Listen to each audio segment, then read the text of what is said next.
Basically, oxidation number is the number of number of extra or less electrons compared to the number of protons in your element, in your compound or ion. So what that means is, if you have an extra electron, then you have an oxidation number of -1, because electrons are negative. So you have more negativity. So you have one extra electron, so you have one extra negativity. So it will be -1. If you have the same number of electrons and protons, which means nothing has happened, then your oxidation number will be 0. And this will only happen if your compound, if your element has not acted with anything yet. It has not been ionized. It has not been used to form a compound. It is by itself. For example, oxygen gas or sodium or solid sodium. These are all elements, and they have not combined with other elements to form a compound. They have not tried to make chemical bonds yet. They have not tried to donate or receive electrons. The electrons are still with them, so they will always have the same number of electrons and protons together. So its oxidation number will be 0. The number 2 is very straightforward. If you ionize an element, and you see that number here, you see the number here, 2 plus, then the oxidation number will be equal to it, because that is basically general knowledge. So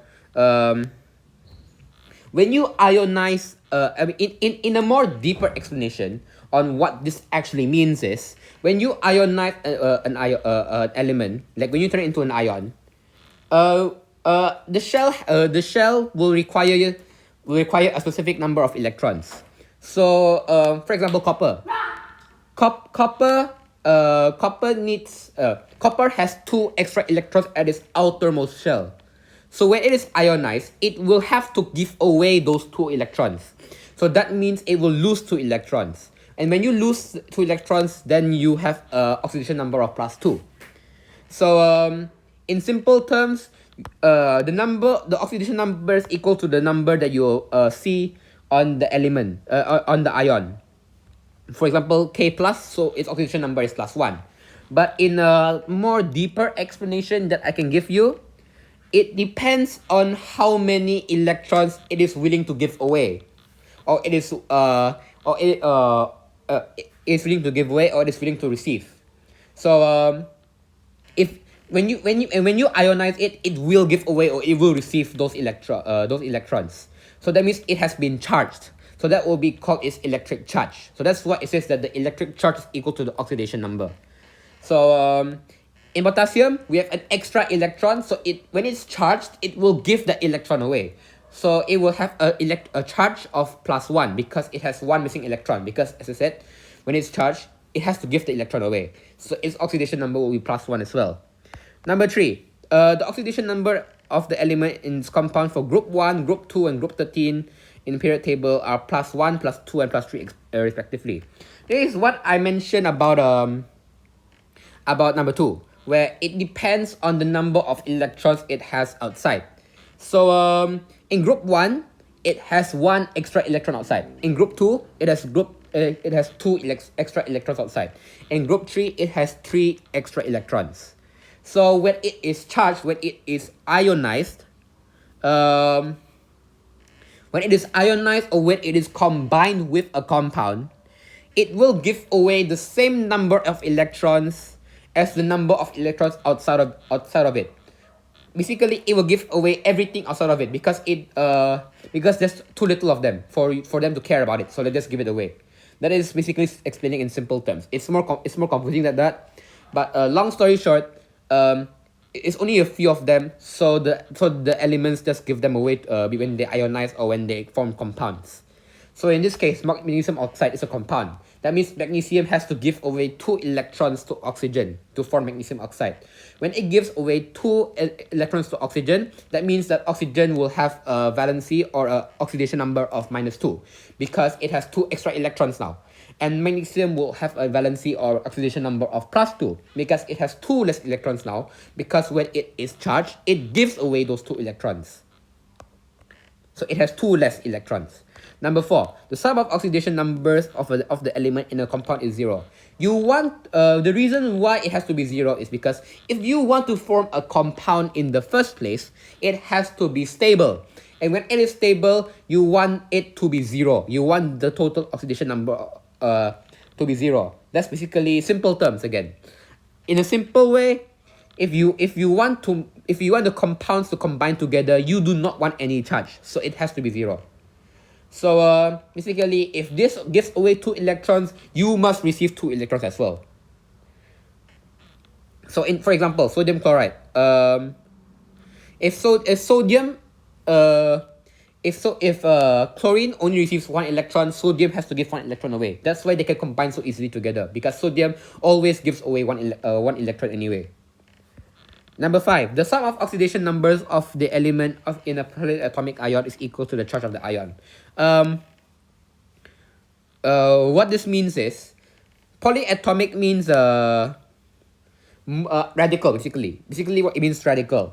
So, as we mentioned here, in a compound, it has to be 0 because it needs to be stable. But radicals are not exactly stable. They are also ions. So they will move around in the thing because it needs to find a partner. Compounds have already found their partners. Radicals are just people who have found partners, but they need another partner to make it stable. So the way so it is similar to a compound where it has a specific charge that it has to be in.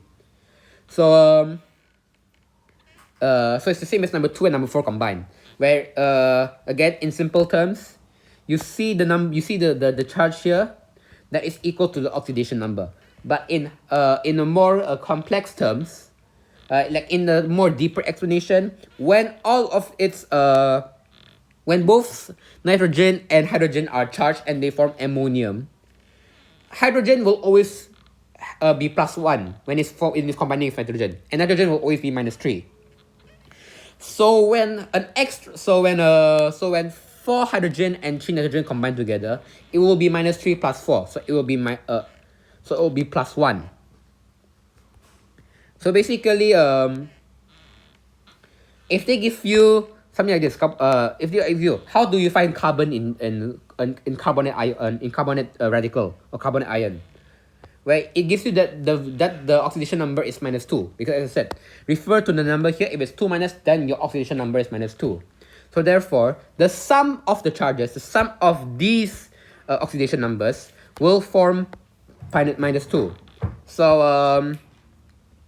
we all know that oxygen has to be -2. So -2 times 3 plus carbon equals to -2.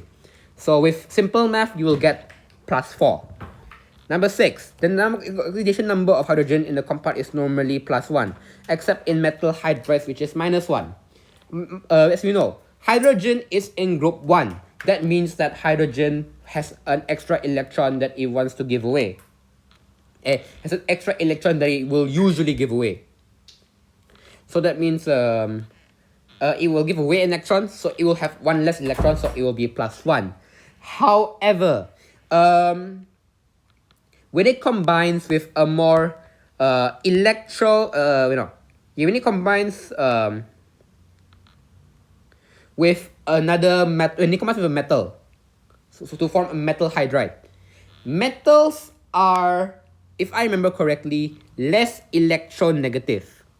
And I'll explain to that later. Basically, when hydrogen combines with metals,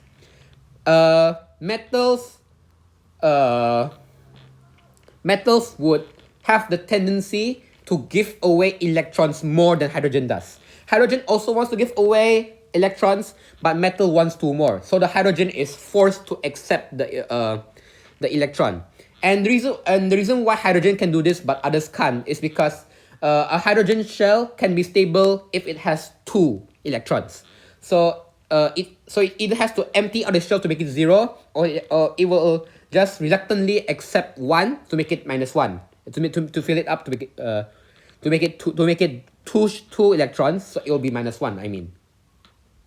So if it combines with sodium,